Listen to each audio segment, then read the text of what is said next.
Hi there, I'm Diane Smokorowski, and the other project I'm excited to share with you today is our Gingerbread STEM project. This is one that was inspired by a second grade classroom back in 2014 who was researching goods and services in their community and wanted to kick it up a notch. Well, it's grown to be one of our favorite things of the year, and it is a pre K through 12th grade project. In it, we're asking students to do research on the goods and services of their community that they find important. It might be a school, it might be a park, it could be a shopping center, a hospital.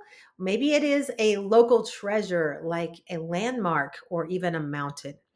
Students are going to explore and do research on those areas. I'm going to pop down and give you a little bit around the process here and discover why these things are important to us, what makes them special.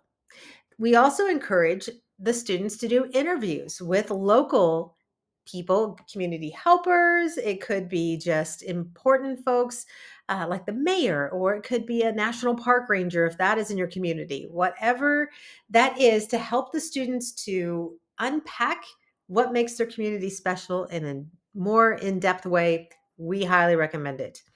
Then, after the research is started and explored, it's time to build. We're going to ask the students to recreate those buildings and landmarks and bridges and mountains, whatever those pieces are, recreate those in gingerbread. What do I mean by that? Well, that's cardboard boxes, glue, and graham crackers. Now, we have seen other materials. I've seen Legos, we've seen Minecraft, we've even seen paper done in a two-dimensional way. It's whatever materials you have available is the right set.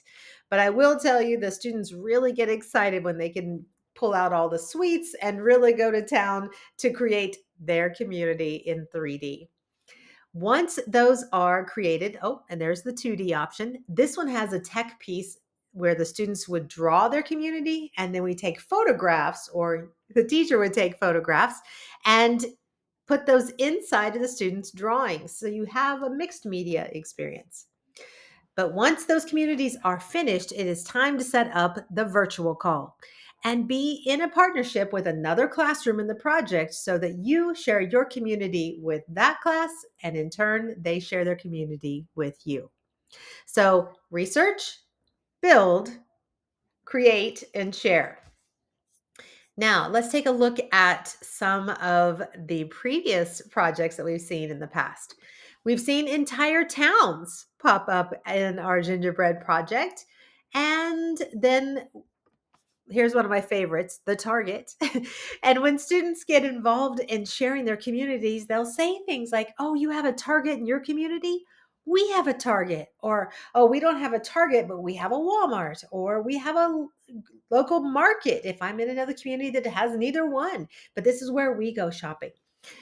This particular one has an airport in front of it. That's what you see here with the plane. And let's drop down a little further. We see some pretty elaborate things, such as football fields. Or here's where you have a large structure being put together with several students. And it's pretty fantastic what older students can do when they build their constructions in cardboard first and then come back later and add all of the embellishments. And here's Lego. We've seen that as well.